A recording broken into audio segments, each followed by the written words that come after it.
Hi there, good evening people. Thought I'd just run you through the filtration system that I've got on my Intex XT 16-foot model. Yeah, I've been tinkering with the filtration system because what comes with it is really pretty inadequate. So I thought I'd just run you through what I'm doing here.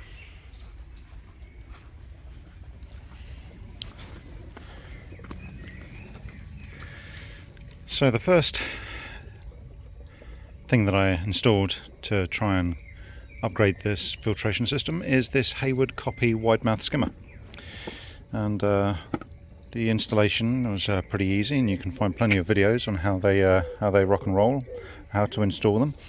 But what I have found I needed to do was put a small rock at the bottom of the filter basket here, because when the kids are in it, it tends to bounce up and down, and then leaves and debris gets pulled past the actual basket itself.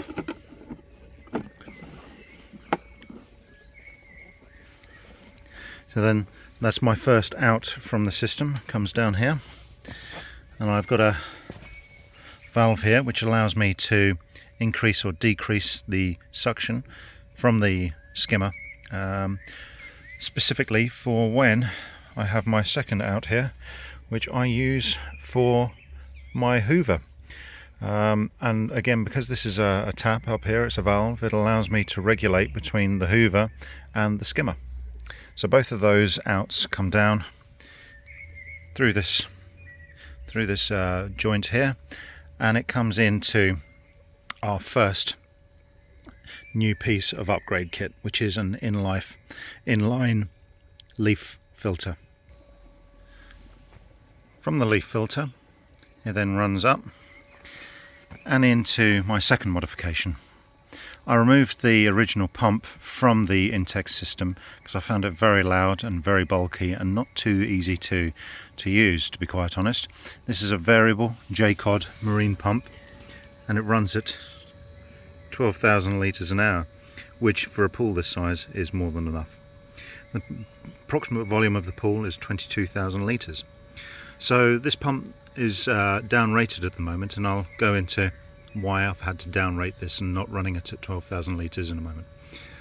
So we then come to the third major upgrade, which is a waterco Cyclone 12. This Cyclone has only been in for a week, just under 2 weeks now, and this is the debris that it has already started to collect that would have usually gone straight into my sand filter. So I'm pretty happy with the amount of debris that it's picking up.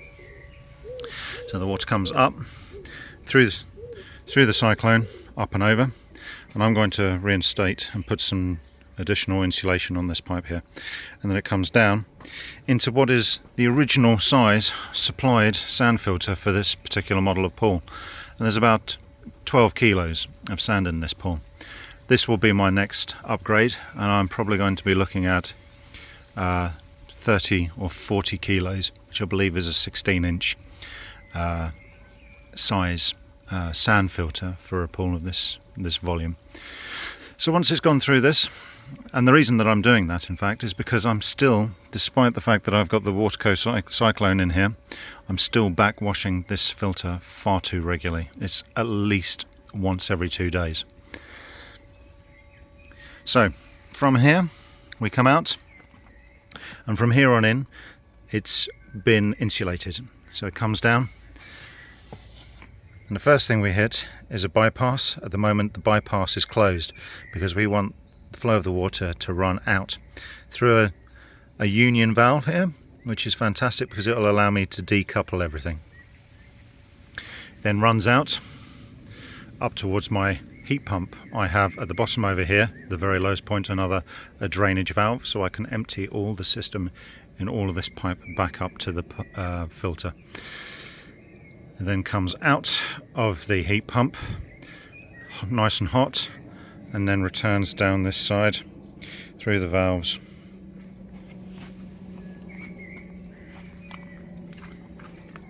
Out, and then back up through the original inlet back into the pool. as I say, I'm quite happy with the level of filtration that I'm now getting.